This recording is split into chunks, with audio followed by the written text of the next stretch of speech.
Prime Minister wants implementation of small projects to be expedited. Customs seized over 450 kilograms of drugs.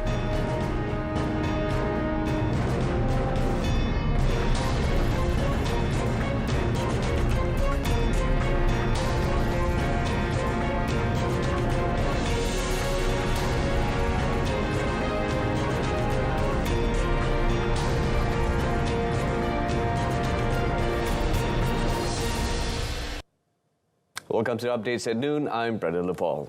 Prime Minister Dato Sri Anwar Ibrahim has expressed his dissatisfaction with the slow implementation of small projects, such as the repair works of dilapidated schools and health clinics. Moving forward, he said he wants the process to be expedited. Dato Sri Anwar said the government had in November last year announced that all dilapidated schools and clinics should be repaired and the work to be completed this year. However, implementation-wise, he said, it is not satisfactory, especially at the level involving the district officers. Dato Sri Anwar, who is also Finance Minister, said the disbursement of funds for small projects should be expedited. Speaking at an assembly with the staff of the Finance Ministry this morning, he said, schools without toilets or with leaking roofs cannot wait 2 years for the repair work. The Premier said he had discussed with Works Minister Dato Sri Alexander Nantalingi for the small projects to be excluded from the scope of duties of the Public Works Department, JKR, which is currently burdened with thousands of projects, and to be handed over to the relevant departments and ministries, especially at the district office level, to speed up their implementation.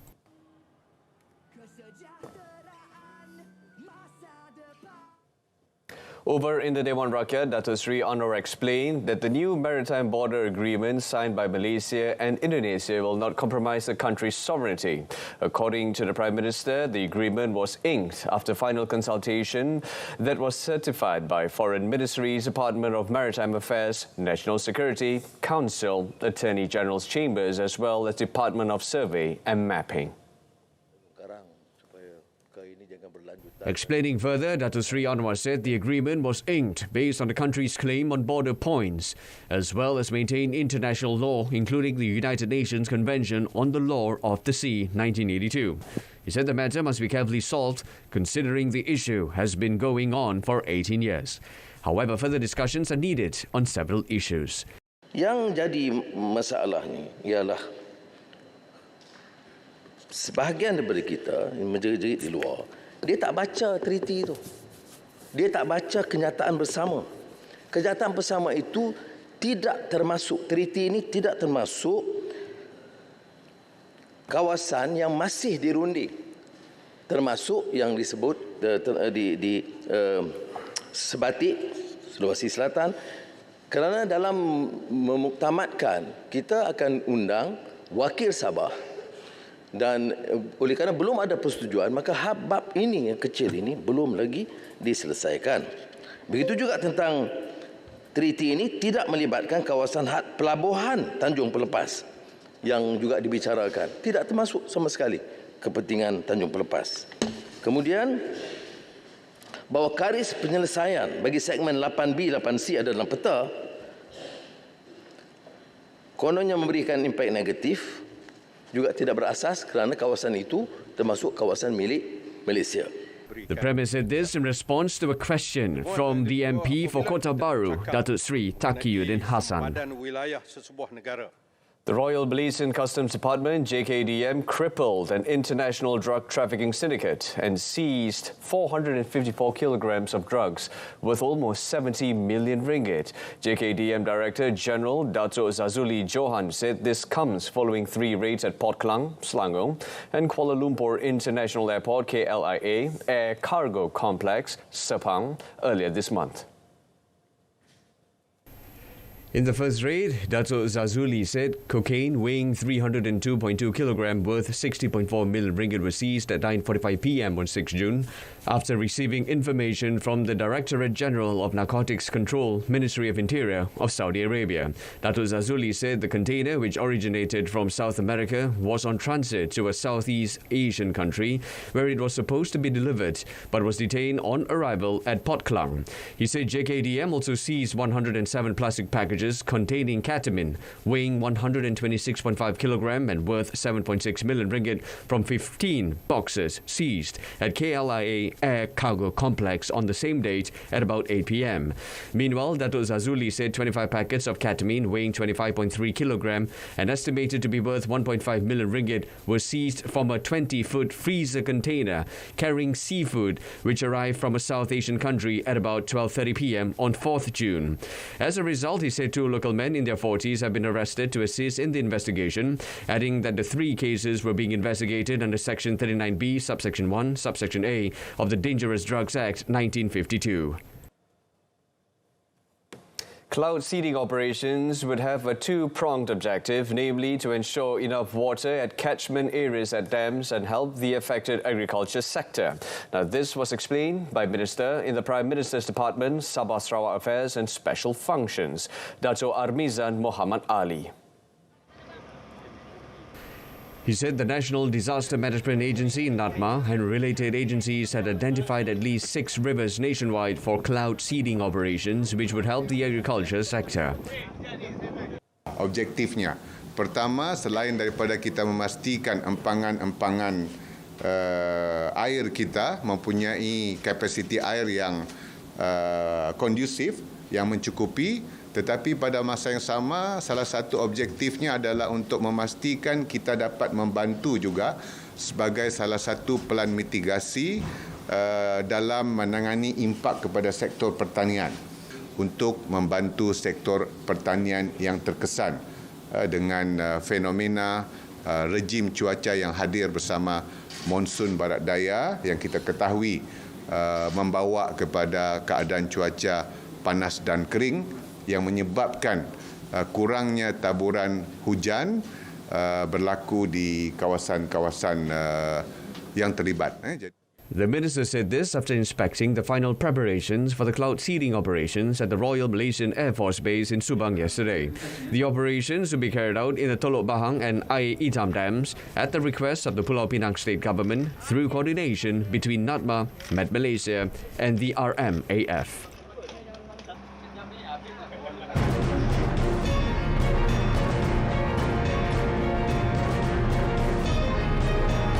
To boost technology position at London Tech Week. Stay tuned.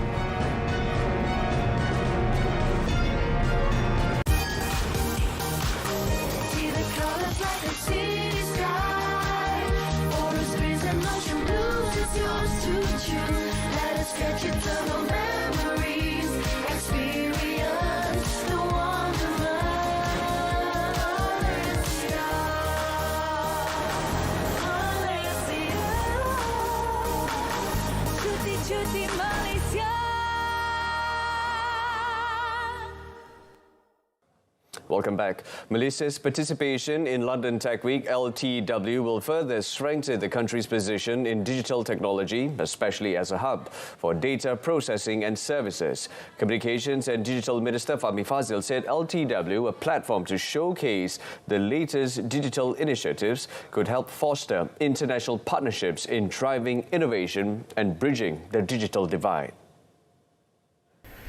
He said Malaysia, which is strategically positioned for the digital economy with access to ASEAN's 600 million population and regional gross domestic product of $3 trillion, needs to overcome this issue swiftly.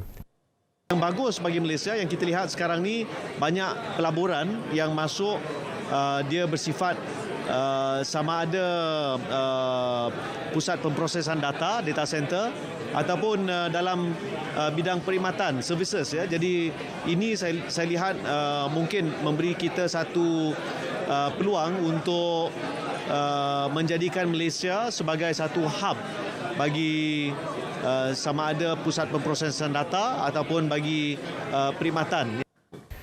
During the LTW, which brings together the world's digital industry players, the minister will participate in several roundtable sessions with corporate figures and executives and deliver a keynote speech, in addition to participating as a forum panelist.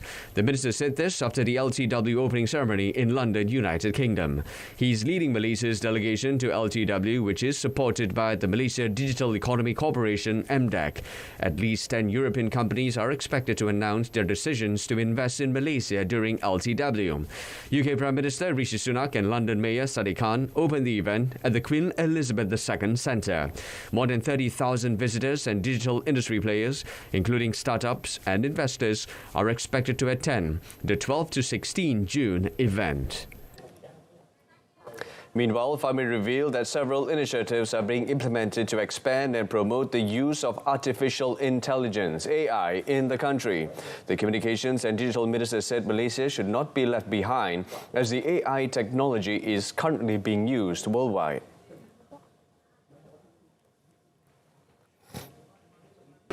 In Malaysia, we need to think through, especially thoroughly, questions around capital and financing and the kind of instruments and infrastructure and institutions that we need to sustainably grow and develop digital economy, innovation economy, and new areas of technology. The minister added that the government is also looking at matters related to legal and work expertise aspects, among others, in promoting the use of AI technology in the country. And in other news, Malaysian Institute of Integrity, IIM, Chief Executive Officer Dato' Wan Suraya Wan Muhammad Razi has been appointed as the Auditor General effective today. In announcing this, Chief Secretary to the Government Tan Sri Muhammad Zuki Ali said the appointment was made in accordance with Article 105, Subsection 1 of the Federal Constitution. Tan Sri Muhammad Zuki said the appointment had received the consent of Yang di-Pertuan Agong Al-Sultan Abdullah Riayatuddin Al-Mustafa Billah Shah after consultation with the Conference of Rulers.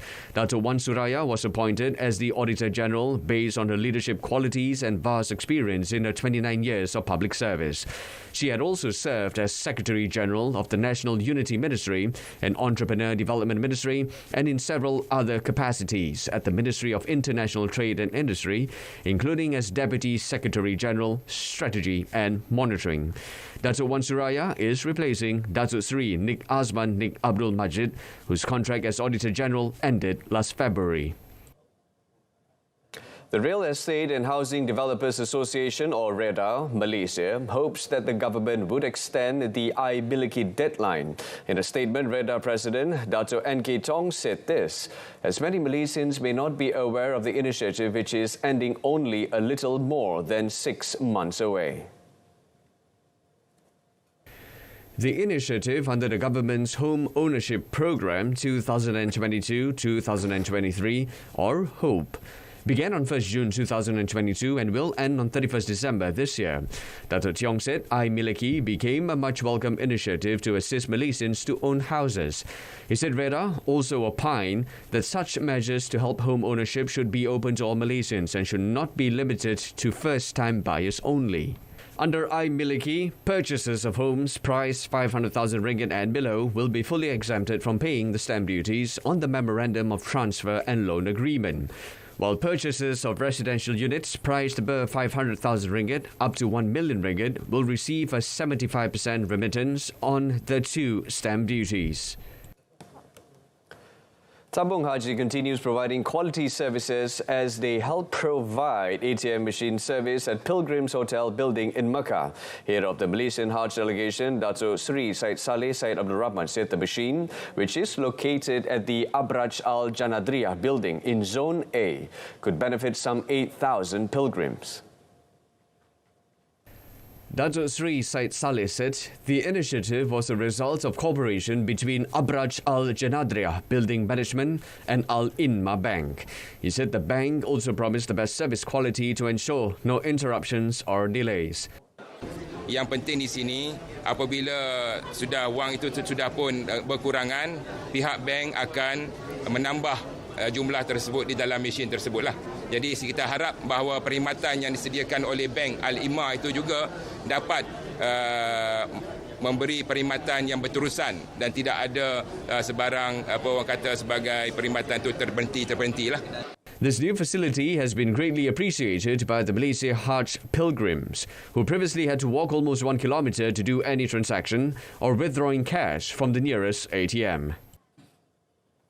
And also, Tabung Haji TH has advised the public to be careful not to become victims of scammers using the Telegram application to dupe people. In a statement, TH informed that there were parties who impersonate TH personnel and use its logo to offer investment schemes that promise lucrative profits on the platform.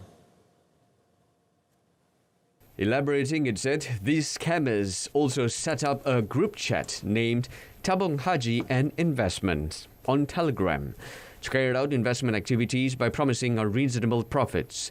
As such, TH advised its depositors not be deceived and fall victim to scammers who make unreasonable offers, especially from third parties. It added that inquiries can be made at Tabung Haji Contact Centre, THCC, at 03 6207 1919.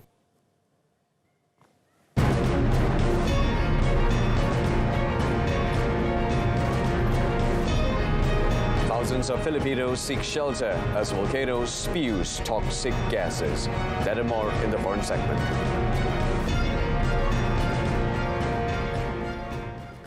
Thousands of people living near a Philippine volcano have taken shelter in evacuation centers as officials warned of health risks from ash and toxic gases spewing from the rumbling crater. Seismology researchers said they had recorded at least one volcanic earthquake in the past 24 hours, and red hot rocks were falling from Mount Mayon in the central province of Albay. More than 12,800 people have been moved to evacuation centers, the Philippine Civil Defense Office said, most from farming villages at or near the foot of the volcano. Mayon, about 330 kilometers southeast of the capital Manila, is considered one of the most volatile of the country's 24 active volcanoes. On Thursday, a 5-step alert system for the volcano had been raised from 2 to 3.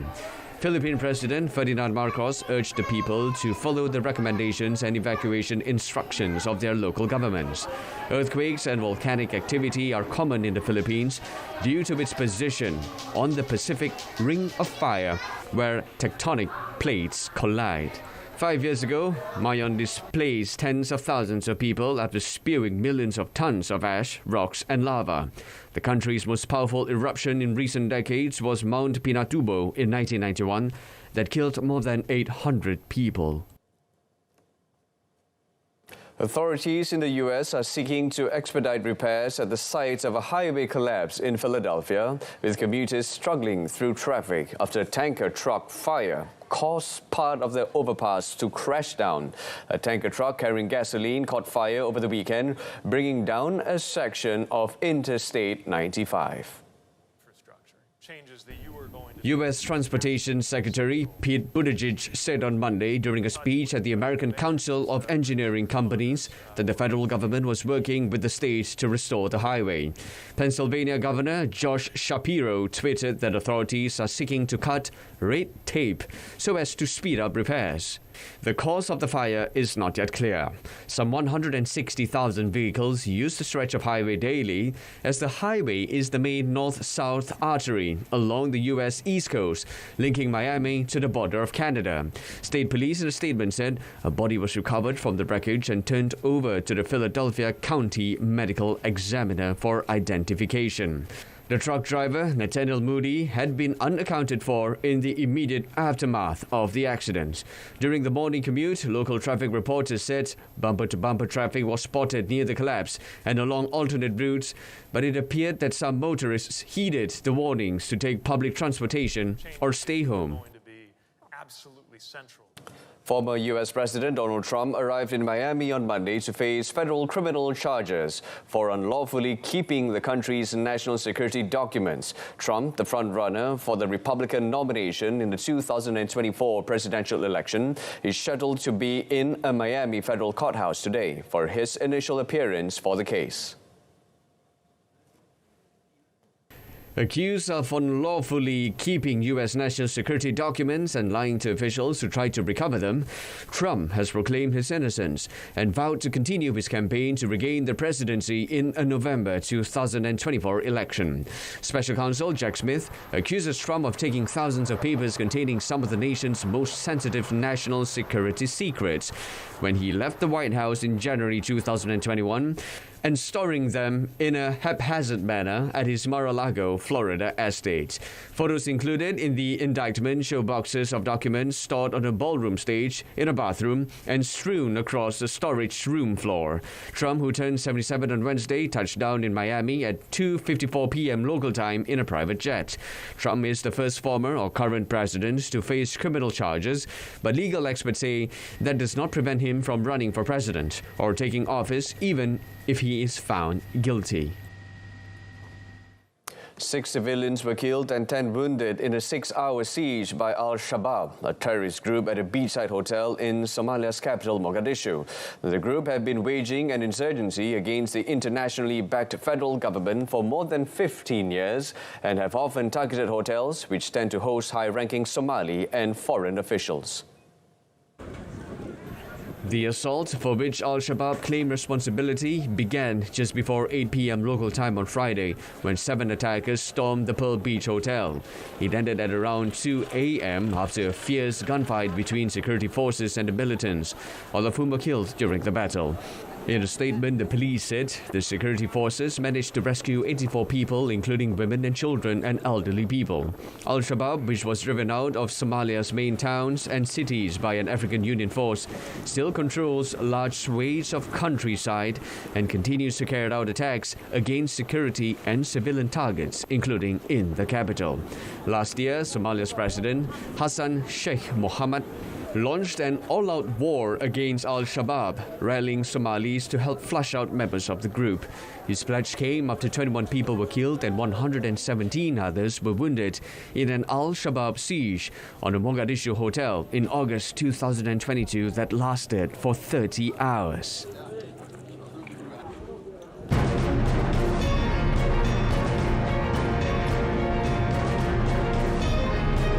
Next in sports, Mbappe refuses to extend contract with PSG. Stay tuned.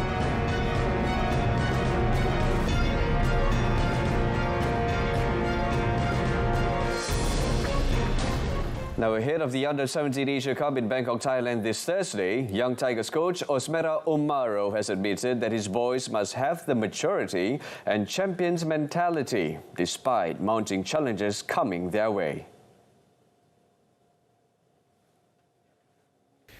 With the defeats to Uzbekistan and Saudi Arabia previously, Osmera said there are a lot of things that need to be done to form a stronger squad. Saya selalu cakap dengan players untuk tournament-tournament ni, untuk kita, awak reach your best should be enough. Kalau kita boleh main pada ability kita yang sebenar, should be enough kan. Of course kita tolak semua mistik-mistik kecil dan sebagainya. Saya sendiri selalu hanya tekankan performance je kan. You main baik kan, kemudian result tu kadang-kadang kita boleh main game yang paling baik kita main, kita kalah. Kita main teruk macam kita form dalam President Cup kita, kebanyakan dia satu team kan main untuk AMD, main di President Cup, form tak baik, menang semua game. The national squad was drawn together with Thailand, Yemen and Laos in Group A. The top 4 teams in the championships will automatically qualify for the 2023 Under-17 World Cup. And in English football, Manchester was bathed in blue on Monday as even a thunderstorm and torrential rain could not stop thousands of Manchester City fans celebrating a treble with their heroes. City became just the second side to win the Champions League, Premier League and FA Cup in the same season after Manchester United in 1999. Despite a delay to the festivities caused by the stormy weather, the streets of the city centre were still crammed to pay tribute to manager Pep Guardiola and his players. Erling Haaland was just one of City's stars who appeared on stage topless, while England duo Jack Grealish and Calvin Phillips appear to be suffering the effects of 48 hours of celebration. For City supporters, there was the extra glee in ensuring Manchester United's 1998-99 treble is no longer a unique achievement. The blue half of Manchester lived in the shadow of their neighbours for decades as Alex Ferguson built a dynasty at Old Trafford in 27 years in charge of United between 1986 and 2013. But an Abu Dhabi-backed takeover of City in 2008 turned the tables in the rivalry, as Guardiola's men have claimed 5 Premier League titles in 6 seasons to become the dominant force of English football. For the older generation, there is still a sense of disbelief at how City have gone on to conquer Europe. In the season United did their treble 24 years ago, City were in the 3rd tier of English football.